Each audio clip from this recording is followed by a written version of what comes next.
Hoy vamos a hablar de la otra parte de la Revolución Cubana, el periodo que va después de 1968, lo que luego llamarían ellos el periodo dogmático.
La vez pasada estábamos viendo cómo surgió el fenómeno de la Revolución Cubana. Los análisis posteriores que se hacen, es decir, los análisis que se están haciendo actualmente, dividen esta revolución en tres periodos. Un periodo romántico, que fue el que vimos que va desde el momento en que ellos se toman el poder hasta 1968. Más o menos, digamos, hasta la entrada de las tropas soviéticas a Checoslovaquia. Más o menos es la primera parte. Un periodo que ellos llaman dogmático, que es el que lo llaman dogmático porque cuando se apartan de él dicen que se van a apartar del dogmatismo de la Unión Soviética. Entonces por eso lo llaman dogmático, que va a durar desde 1968 hasta el momento en que cae la Unión Soviética, hasta los 90s. Y otro periodo que es el que actualmente se vive, que se conoce con el nombre de el periodo especial. Así es, digamos, como ellos dividen lo que hasta ahora van recontando de su propia revolución, de su proceso. Este proceso tiene 45 años hasta el momento, va a cumplir 45 años, en este año va a cumplir, está a punto de cumplir 45 años. Entonces resulta que la vez pasada habíamos visto todas las circunstancias históricas que confluyeron para que fuera posible este proceso.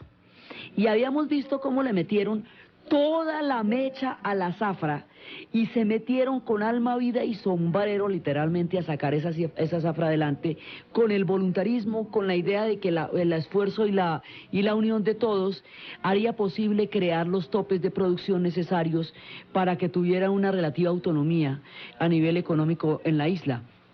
Pero eso no se logró, y eso no se va a lograr porque resulta que en ese momento no existen las condiciones de infraestructura para que todo ese esfuerzo gigantesco que se hace a nivel de cortar la zafra se traduzca en que eso se pueda moler, en que se vaya para los trapiches, que se convierta en azúcar y que saquen las cuotas de producción que necesitaban.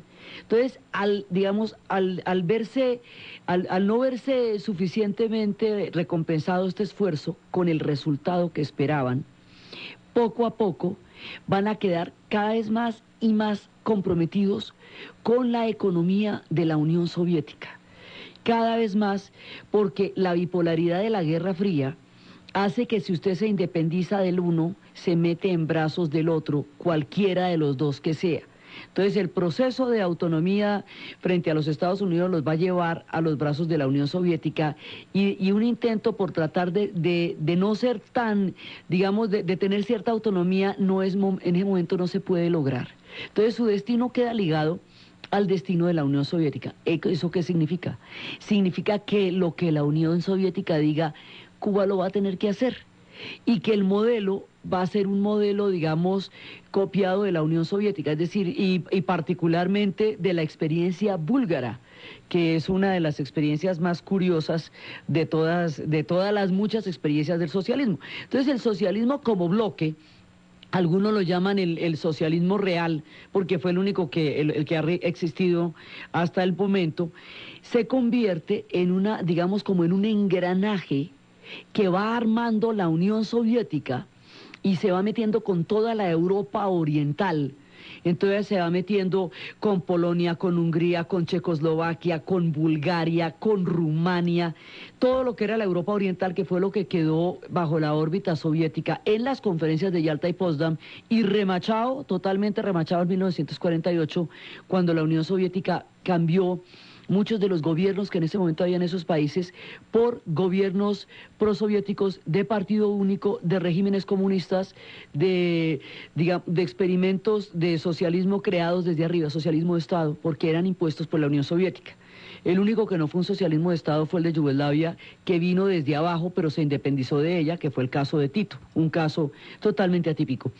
Entonces, ese engranaje que estaba montado ahí desde Yalta y remachado con el 48, va a alcanzar por la vía de todos los avatares de la historia a nuestra isla de Cuba en el Caribe. Entonces la isla de Cuba en el Caribe queda como una prolongación histórica de ese bloque económico, político, ideológico, de toda esa composición del mundo. Cuba va a quedar parte a las mismas 90 millas de Miami. Entonces, pues eso significa que ella va a tener que hacer lo que toque hacer, porque, a ver, entonces, a partir del momento en que Cuba queda inscrita dentro del eje gravitacional de la Unión Soviética va a empezar a subsidiarla. Va a empezar a existir una economía de subsidio. Una economía de subsidio significa que le van a dar precios que son precios políticos, es decir, precios favorables, para que la economía cubana se mantenga, porque es mucho más importante para la Unión Soviética la presencia ideológica, militar y política en Cuba a las mismas 90 millas de Miami, que lo que le pueda costar en inversión el subsidiar la economía cubana. Entonces, eso quiere decir que le cambian el azúcar por petróleo, que le van a cambiar los productos a Cuba por un precio que no es el que vale en el mercado, sino es el valor que tiene para la Unión Soviética utilizar a Cuba como punta de lanza frente a los Estados Unidos a 90 millas de Miami.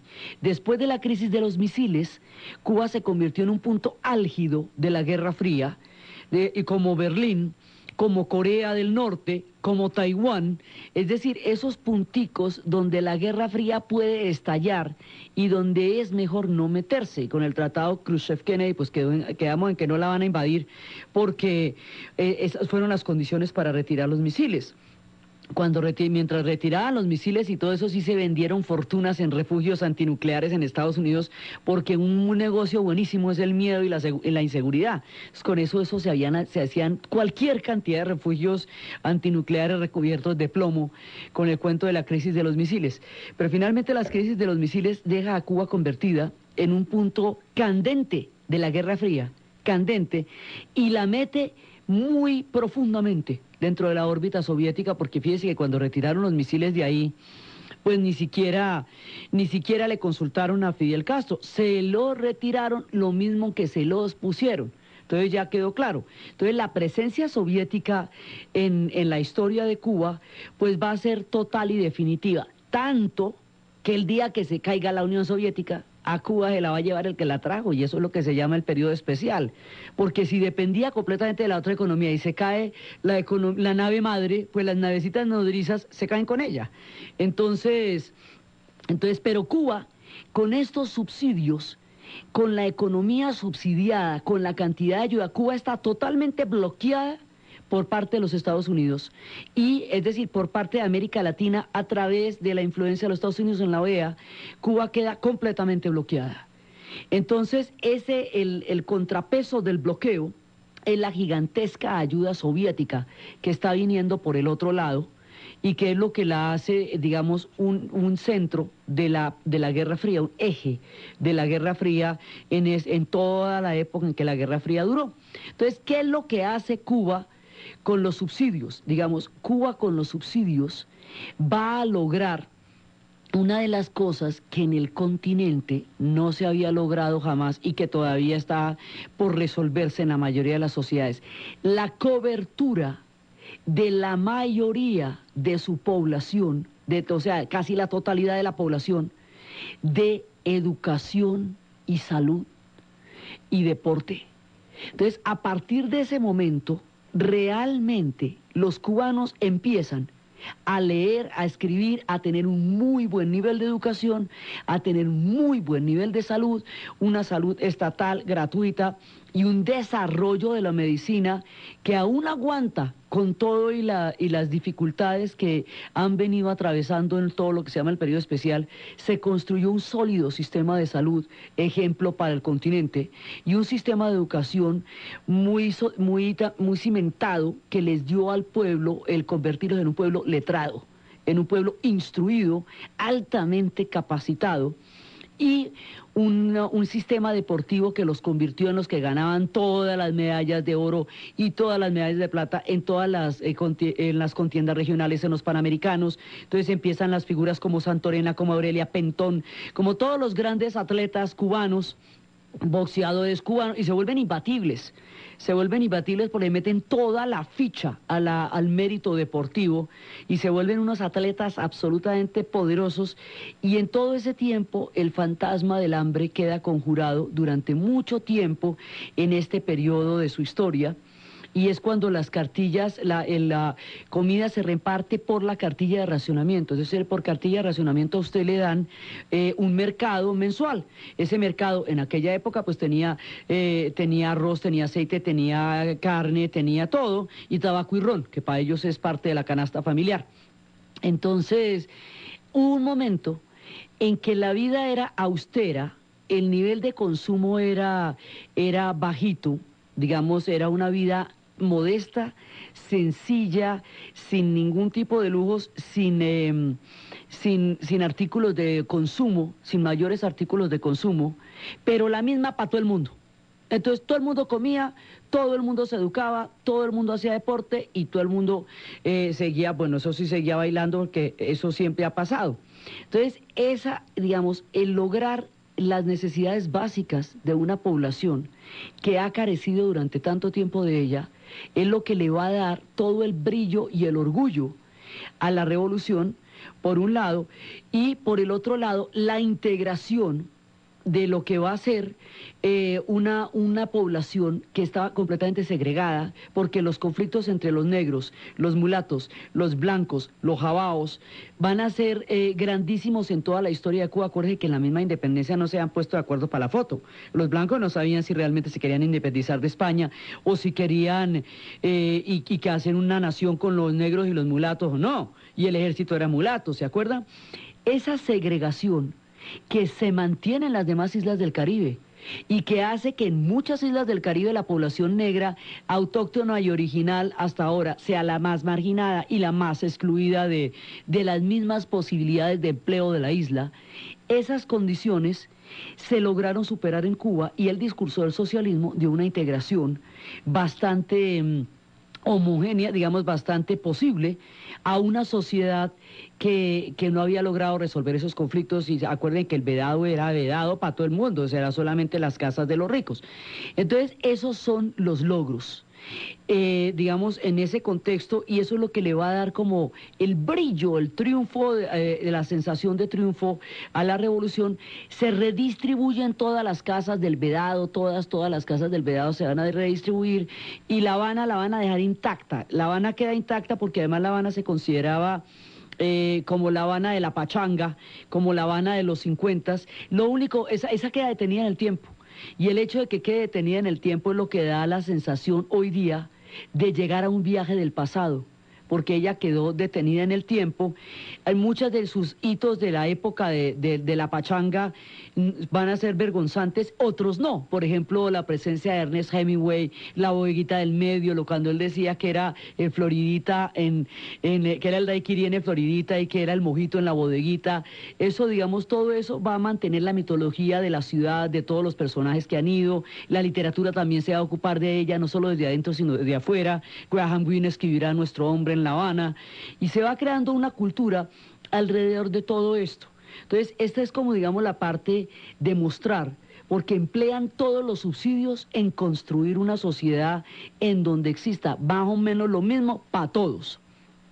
Por el otro lado, hay líos, digamos, que van a complicar la cosa en la parte política, y es qué se hace con los disidentes. Esta revolución no ha podido encontrar una manera, digamos, viable para la disidencia. Entonces, el caso Padilla va a apartar un problema político muy serio, porque cuando empiezan a criticar la revolución, en el momento en que coge el viraje soviético, lo que hacen es encarcelar a los disidentes, los meten a la cárcel, y la lista de escritores, intelectuales y poetas que han sufrido persecuciones terribles no se acaba en la actualidad, donde todavía los condenan a 20 años por criticar el régimen. Entonces, casos como el de Reinaldo Arenas son de los más dolorosos. El caso Padilla fue el primero, porque en torno al caso Padilla se dividen los intelectuales. Padilla es un escritor que critica el régimen y por eso le van a meter una sentencia carcelaria enorme. Entonces, ahí hay un problema entre los intelectuales que siguen apoyando la Revolución Cubana a pesar de la represión sobre los escritores, los hombres de letras, la crítica y cualquier tipo de disidencia a la revolución, y los intelectuales que por esa circunstancia se aparten de un apoyo incondicional a la revolución soviética, a la revolución cubana, y eso divide a los intelectuales y los escritores de América Latina en el momento en que en América Latina se está presentando el boom latinoamericano y toda la gran novela está dándonos a conocer en el continente. Entonces, el caso Padilla nos da, digamos, nos señala un problema no resuelto. No resuelto entonces, no resuelto ahora, y que se fue agravando, porque de eso hay unos testimonios muy complicados. Entonces, el problema político de no poder lidiar con ningún tipo de disidencia, y es porque eso es como la vuelta del bobo, la disidencia es por el enfoque, muchas veces la disidencia es por el enfoque muy soviético, y en el esquema soviético no hay disidencia, y en este tampoco. Entonces, en 1968, cuando la Unión Soviética mete los tanques en Checoslovaquia y aplasta un experimento que se conocería con el nombre socialismo con rostro humano, que era el experimento de Praga, lo que decía era lo siguiente: usted no puede poner a la gente en la disyuntiva de que o come o piensa, porque es muy tenaz. Entonces, o usted tiene toda la libertad para pensar lo que se le dé la gana y decirlo cuando quiera y hablar como le provoque y morirse de hambre de manera natural, como pasa en los países capitalistas donde todo el mundo puede hablar, pero las condiciones de desigualdad son espantosas y hay gente que se muere de hambre y no todo el mundo tiene acceso a las necesidades básicas de la población, o usted tiene todo eso garantizado, pero calladita la boca. Entonces, la Primavera de Praga lo que intentó hacer era un punto intermedio que dijera: no, un momentico, partamos la diferencia. Es que la libertad de expresión, la posibilidad de disidencia no tiene por qué ser antagónica a un bienestar económico para la población. Las dos cosas deberían complementarse. Las fuerzas de seguridad, la policía debía hacer un servicio para bajar a los gaticos de los árboles y no un grupo de seguridad tan miedoso como llegaría a ser. La prensa debería ser un órgano de información y no un órgano de propaganda. Hay una serie de puntos para tomarse el experimento del socialismo con sus propias manos y construirlo a lo checo. Eso fue lo que intentaron hacer en Checoslovaquia, y eso fue la reforma, la gran reforma del socialismo hecho por socialistas que creían en el socialismo. Cuando los checos están haciendo su experimento, en ese momento los tanques de la Unión Soviética van a entrar y van a aplastar el experimento, y es cuando se reúnen todos en la plaza de San Wenceslao bajo la consigna del momento en que vaya a sonar el himno, y es cuando Havel y todos los intelectuales de la época y Dubček van a estar en la plaza, y Alexander Dubček, que es el hombre de la primavera, y es en el momento en que un estudiante que se llama Jan Polak se prende fuego en la plaza, en la mitad de la plaza de San Wenceslao, en símbolo de protesta por lo que está pasando. El momento en que la Unión Soviética aplasta el experimento de la Primavera de Praga, Es muy grave porque es la imposibilidad del socialismo de reformarse desde adentro. Ya habían aplastado a los húngaros en el 56 y a los berlineses en el 53. Pero este experimento, que era tan democrático, que es el que va a marcar la vida de Milan Kundera y todas sus obras, y de Milos Forman, que sale de ahí, todo eso, este experimento, al acabarlo la Unión Soviética, se acaba de una vez la posibilidad de reformarse a sí misma. Y por eso cuando ya después caiga y pasen todas las cosas, cuando ya el socialismo se derrumbe y todo, y Alexander Dubček salga de la cárcel 25 años después, dirá que esa mañana Gorbachov había dicho por la radio que la perestroika era el socialismo con rostro humano. Es decir, se la pillaron 25 años más tarde, cuando una generación había sacrificado toda su vida por eso, y ya no había, ahí ya no había vuelta de hoja. El tiempo y el lugar era Praga. Entonces, en el momento en que la Unión Soviética hace eso, Cuba apoya a la Unión Soviética contra la primavera de Praga. Y entra en la misma dinámica ella también, es decir, ratifica, por un lado, la imposibilidad de disidencia, y por el otro lado tampoco tenía mucha oportunidad, porque ha quedado inscrita de una manera compleja y total en el mundo de la Unión Soviética.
Tres generaciones van a vivir la historia de esta revolución.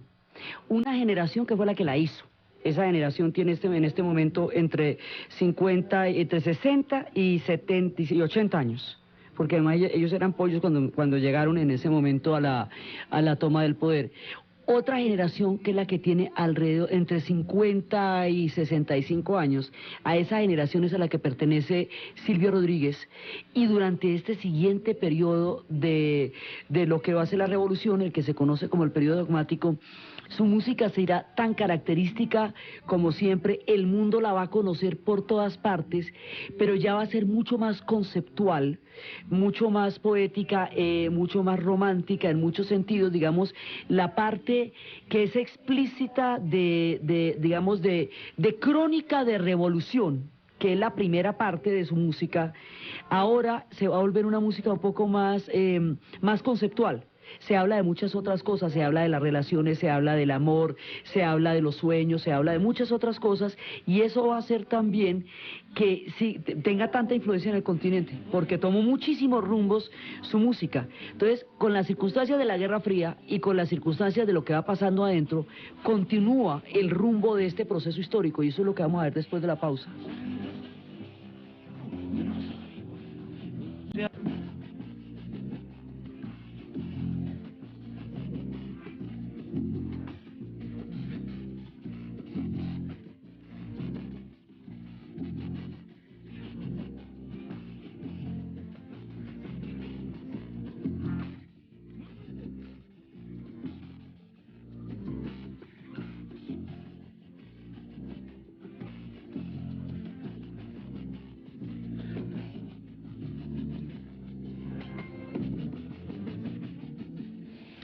Mientras por un lado está sonando el movimiento de la trova cubana y Silvio Rodríguez, Pablo Minaez, Noel Nicola, Vicente Feliu, todos ellos van recorriendo el mundo con las canciones y el espectro cultural del proceso cubano.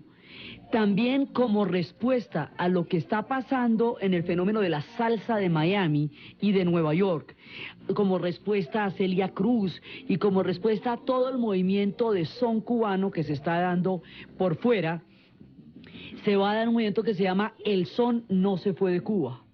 Y eso va a tener, digamos, como grupos a Iraquere, que es el que estamos escuchando en este momento, la original de Manzanillo, la Orquesta Aragón, más adelante NG La Banda, o sea, una cantidad de soneros, Septeto Nacional que se quedan, la charanga habanera que se va a quedar, digamos, de los que se van quedando, Celina que se queda, ya sin Reutilio va a morir, Celina. Entonces, con la gente que se queda van a conformar un movimiento que se llama El Son No Se Fue de Cuba, del cual Iraquere es uno de los integrantes, además no solamente por su movimiento en la salsa, sino porque también ellos van a incursionar muchísimo en el jazz y van a ser de los grupos más representativos, junto con los Bambán, de lo que va a ser toda esta, cómo siguió la pachanga en Cuba, mejor dicho. Pues siguió con Iraquere, con Manzanillo, eso no se les acabó allá. Y por el otro lado, en Miami, pues con Celia Cruz y con todo el combo que va a conformar la Fania, la música la llevan ellos, donde quiera que estén, se queden o se muevan, la tienen en la sangre. Entonces, mientras tanto, se va formando qué va a pasar con Cuba en toda esta época. Entonces, en toda esta época se va formando, por un lado, toda esta cantidad, digamos, de transformaciones a nivel profundo de lo que son las estructuras sociales de Cuba, porque va a permitir oportunidades que de otra manera nunca se hubieran podido dar. Para la mayoría de la población no lo hubieran podido vivir, y esto lo está viviendo la generación intermedia, que es la que, digamos, la que está construyendo cotidianamente este proceso. Por el otro lado también se va montando la copia del modelo búlgaro y la copia del modelo soviético, va montando unos comités para la vigilancia de la revolución de la cuadra, CBR.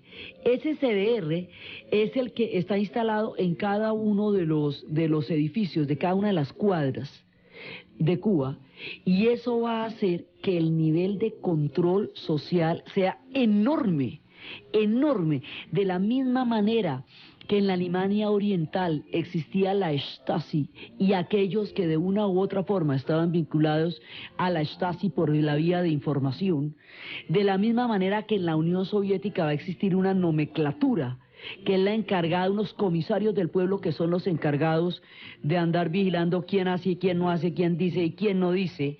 De la misma manera el CBR va a hacer lo suyo en Cuba. Son grandes movimientos de control social que además le dan oficio a un montón de gente, porque es que hay que ponerle camello a todo el mundo aquí, del que sea. Entonces uno rema y los demás lo vigilan remando. Entonces, para poder, digamos, sistematizar este nivel de control social tan bravo que van a tener, se inventan un documento que es casi una cosa increíble, que se llama la cédula, el carnet de identidad de los cubanos. El carnet de identidad de los cubanos es una cosa que ellos tienen que tener hasta muertos, es una cosa impresionante porque los pueden registrar a cualquier hora. Debe constar de lo siguiente. Entonces viene a constar de nombre, apellido, lugar de nacimiento, número de identidad, oficina que le entregó el carnet, foto del titular, estado civil, oficina del registro, municipio, provincia, día, mes, año, apellido del cónyuge, o los cónyuges dan 4 lugares para los cónyuges, después les explicamos por qué, cómo van las relaciones por allá. Hay espacio hasta para 4 matrimonios, más la fecha, lugar de nacimiento, nacionalidad de los cónyuges, los datos sobre los hijos, fecha de nacimiento, número de identidad, 4 páginas destinadas a datos laborales, nombre de la empresa, organismos en que ha trabajado, dirección, firma del administrador, lugares en que ha residido, reseñando hasta 12 páginas para eso, carretera, kilómetro, camino, casa, número, apartamento, localidad, caserío, finca o municipio. También hay otras 5 páginas en blanco para anotaciones especiales. Las anotaciones especiales son terribles porque cualquiera que los organismos de seguridad reseñan ahí, cualquier tipo de antecedente, y eso usted lo lleva encima a toda hora. Entonces eso se tiene que donar en caso de fallecimiento. Y si a alguien lo cogen y le ponen algo entre la página 22 y 23 y 25, que son las anotaciones especiales, un chico o una chica encontrado con un extranjero, aunque sea simplemente paseando por el malecón o tomando un trago en alguno de los bares destinados solamente a los turistas, se arriesga a ser clasificado como antisocial y puede ser dedicado a la parte de estado peligroso. Entonces, una cédula de estas es una cosa muy complicada porque es la vida entera suya en una cartilla que le puede pedir cualquier autoridad en cualquier momento. Y esto es uno de los, digamos, de las pesadeces del control social. A usted lo están oyendo donde habla. Y a usted le pueden reclamar sus palabras por allá, entonces arrancan a hablar en clave de todo porque todo el mundo los puede estar oyendo de una u otra manera.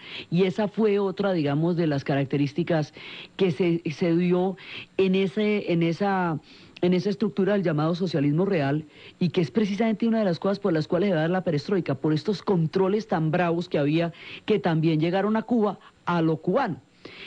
Alrededor de esto hay una burocracia gigantesca y hay un montón de gente para cualquier actividad, un régimen burocrático parasitario, digamos, que está ahí. Y eso heredado del modelo búlgaro y heredado del modelo soviético. Y hay una película, ellos son fantásticos narrando, son tan fantásticos en su cine como lo son en su música. Y su cine es tan expresivo de sus realidades como lo es su música. Hay una película también de Tomás Gutiérrez Alea que se llama La muerte de un burócrata. Y la muerte de un burócrata es la historia de un obrero ejemplar que fue enterrado por error cuando lo llevó a la familia con su carné de obrero ejemplar entre el ataúd. Sin el carné de obrero ejemplar, la viuda no puede cobrar la pensión que el Estado le debe dar porque no alcanza a denunciar la defunción del funcionario. Entonces van a buscar una manera de exhumar el cajón para sacar el carné de obrero ejemplar. Y esto es una pesadilla burocrática que el proceso de Kafka es un cineclub de por la mañana al lado de esto. Y eso no pueden entrar siempre, ellos a los sellos lo llaman cuños.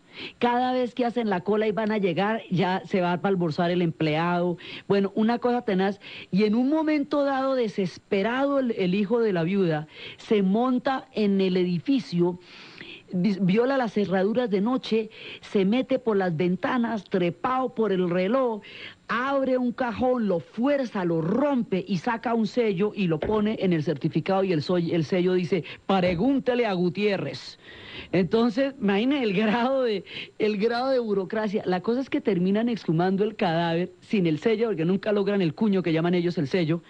Entonces el cadáver, le sacan la tarjeta de obrero ejemplar para poder reclamar la pensión, pero después no pueden volver a enterrar el cadáver porque lo sacaron ilegalmente. Entonces son todas las vueltas para poder enterrar el cadáver que lo habían desenterrado ilegalmente, y como esto es en La Habana y allá los veranos son durísimos, entonces con ese hielo del verano, con ese calor del verano, todos los vecinos prestándole hielo para que no se le descomponga el cadáver mientras la oficina le da el permiso para volverlo a enterrar. Eso es una cosa impresionante, hasta que deciden volverlo a enterrar como sea y por encima de lo que sea. Y en el cementerio de La Habana se arma una trifulca de padre y señor entre los funcionarios, los oficinistas, los burócratas, la viuda, el hijo y el pobre señor del cajón que lleva derritiéndose en el calor de La Habana. Así empieza a funcionar esto de una locura, lo que es toda la burocracia. Eso es una cosa que nos escandaliza inclusive a nosotros. Entonces, en ese momento, digamos, esto funciona, pero funciona más o menos, digamos, ahí, o sea, ellos hacen como que trabajan, otros hacen como que les pagan, y ahí va la cosa, pero de todas maneras, esto es posible porque es una economía subsidiada. Entonces, como es una economía subsidiada, produzca o no produzca, funciona, porque el papel político que tiene es mucho más importante que la productividad misma. Ahora, se dan grandes avances a nivel de la bioquímica, a nivel a nivel de la medicina, a nivel de la investigación, de la ciencia y de la educación. Eso empieza a dar crecimientos, digamos, cualitativos al pueblo cubano durante este periodo. Y por el otro lado, pues a nivel de productividad, esto es mucho más lo simbólico. y a nivel de funcionamiento, pues la burocracia es impresionante, como también lo era en la Unión Soviética, donde para poder comprar un parte en el extremo de la Siberia, había que mandar una orden desde Moscú, que cuando llegara allá, pues ya había pasado el verano o el invierno, o lo que quiera que fuera el punto en donde se hizo el pedido. Eso, digamos, esos sistemas totales de eso, cada uno de esos sistemas que van a afectar la Unión Soviética, afectan a todos los demás. Y el día que se caiga ella, pues se caen todos los demás, porque alrededor de ella es que están. Ahora, estos subsidios los van a pagar los cubanos de una manera terrible. Los van a pagar porque la Unión Soviética se va a meter en África. Teniendo en cuenta que en los Estados Unidos, hacia finales de la década de los 60, con todo el escándalo de Vietnam, y a comienzos de los 70, con el Watergate, no está como para andarse metiendo en diferentes lugares en ese momento, porque están en una crisis interna muy brava. Entonces la Unión Soviética aprovecha los procesos de descolonización que se van a dar sobre todo hacia los 70s, los que tienen que ver con Portugal, los últimos, los procesos que son el resultado de la revolución de los claveles, que es el retorno de Portugal a la democracia después de 30 años de tiranía, y de descolonización de Angola, Mozambique. Entonces, ese proceso africano lo va a aprovechar la Unión Soviética solita para apoyar a las nuevas repúblicas nacientes, a los nuevos países africanos, unas fracciones contra otras, para asentarlos dentro de su dominio, porque acuérdense que todo el mundo está jugando la Guerra Fría, y en África ella juega sola. Entonces, en África no, digamos, los partidos políticos en realidad es confrontaciones tribales, porque en África la tribu es una nación. Entonces, si Zambia tiene 72 tribus, pues Zambia tiene 72 naciones, porque los países en África no representan las culturas en ellos contenidos, sino los repartos que hicieron de ellos los europeos. Entonces, estas fracciones tribales, que en realidad es como África tiene que resolver su propia geopolítica, van a quedar metidas dentro de la esfera soviética. Los soviéticos van a apoyar un bando contra otro, pero de la manera más sinvergüenza. Eso quiere decir que durante 20 años apoyaron a Eritrea en su separatismo contra Etiopía, hasta que un día subió un gobierno procomunista y prosoviético en Etiopía, y entonces apoyaron a Etiopía contra Eritrea y empezaron a matar a los eritreos que antes habían sido sus aliados contra los etíopes. El pacto fue el siguiente, y fue una tragedia. El pacto es que la Unión Soviética va a llenar esos conflictos de armas, y los hombres los van a poner los cubanos.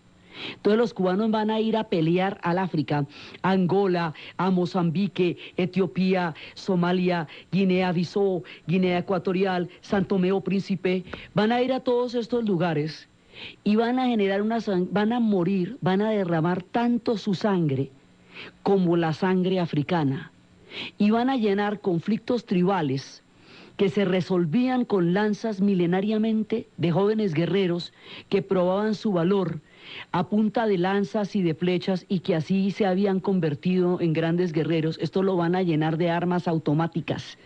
Y cuando una tribu que milenariamente se ha enfrentado con lanzas se llena de armas automáticas y minas antipersonales, se desintegran.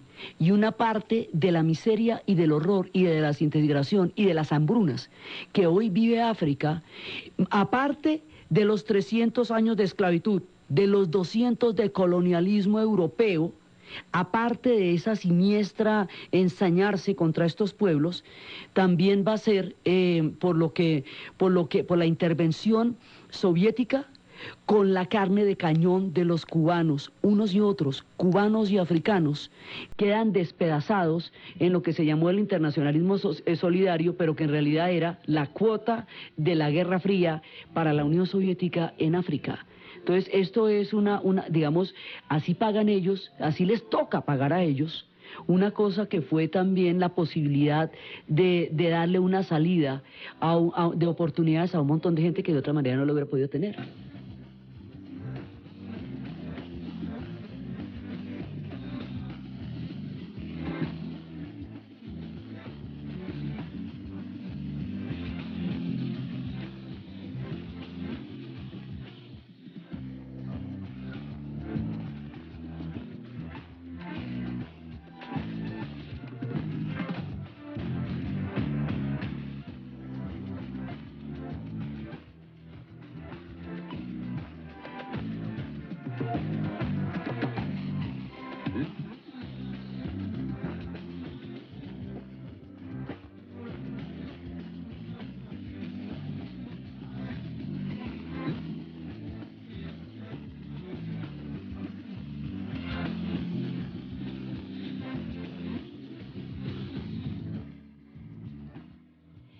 Simultáneamente, mientras están dando todas estas sangrías en África, de lo que nadie habla y de lo que nadie dice, y para eso no hay canciones, y nadie cuenta esas historias, y esta gente la devolvieron en el 91, con un montón de historias tristes que todavía estamos lejísimos de saber.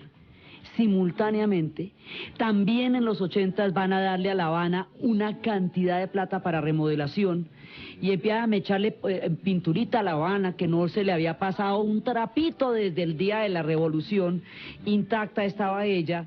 Entonces también hay un sentido de construcción de La Habana, y La Habana se crece durante todo este proceso, porque La Habana considera que, La Habana es el epicentro de todas maneras de todo este proceso, y todo el mundo se va pasando para La Habana. Los que estamos escuchando es a los Bambán, y también va a haber otra canción de los Bambán en la cual ellos dicen que no todo el mundo se puede ir para La Habana, porque La Habana no aguanta más, que también hay pizzerías en Oriente, y también hay comida en Oriente. Entonces, La Habana se va a volver el epicentro, todo el mundo se va a desplazar hacia La Habana, porque La Habana siempre es la que va a llevar, digamos, como la parte más pujante, y mucha parte de La Habana también se va a tuborizar, porque van a llegar cantidades de familias de Oriente, y van a subdividir lo que ya se subdividió para poder pasar, y entonces viene toda esa forma de vida cubana. Todos viven en La Habana, la mayoría viven en La Habana, y nadie puede cambiar de casa ni irse, entonces viven generaciones y generaciones allá, y todos se tienen que aguantar entre todos, y muchas veces se separan, pero siguen viviendo juntos, porque ¿para dónde cogen? Entonces empiezan todas las historias de la vida cotidiana en La Habana, y lo que más piedra les daba con los orientales es que invadían masivamente La Habana para vivir en ella, pero decían que la ciudad más importante y más bonita de Cuba era Santiago, y entonces eso sí los mataba. Todo el conflicto entre habaneros y santiagueños, que siempre ha sido de nunca acabar. Se va creando todo un mundo totalmente paradójico y contradictorio, lleno de logros, de fe, de optimismo, de errores históricos, de fuerzas de la Guerra Fría que caen encima, de control social, de sangre africana, de rabia contra los disidentes, mejor dicho, de todo. Es muy contradictorio este proceso, y por eso tiene muchísimas maneras de mirarse. Una válvula de escape, cada vez que este proceso se ponía muy duro, había una válvula de escape. Una válvula de escape va a ser el Mariel, puerto por el cual va a salir un montón de gente en los 80s para Miami, muchos de ellos sacados de las cárceles, otros como Reinaldo Arenas, simplemente disidentes que tuvieron que ser forzados a firmar papeles en los cuales ellos quedaban criminalizados para poder salir estigmatizados de Cuba. Se les conoció como Marielitos. Y es digamos, el primer síntoma de una cosa que mucho más adelante sería un movimiento gigantesco, que serían ya mucho más adelante los balseros. Entonces, la manera como Cuba está ligada a su propia cultura, a su vida cotidiana, y la manera como está ligada a la Unión Soviética, y lo que le pase en el momento en que se cae la Unión Soviética y llegue el periodo especial, y todas las vicisitudes de un pueblo tan complejo y de un proceso tan lleno de matices como este de la Revolución Cubana, es lo que vamos a ver en el siguiente programa. Entonces, desde los espacios de esta Habana remodelada, de la muerte del burócrata, de la medicina, del deporte, de los logros, de las contradicciones, del control social, de toda la cantidad de diferentes espectros que cubren este proceso interno y externo de Cuba, en la narración de Ana Uribe y en la asistencia técnica Jessy Rodríguez, y para ustedes, feliz domingo.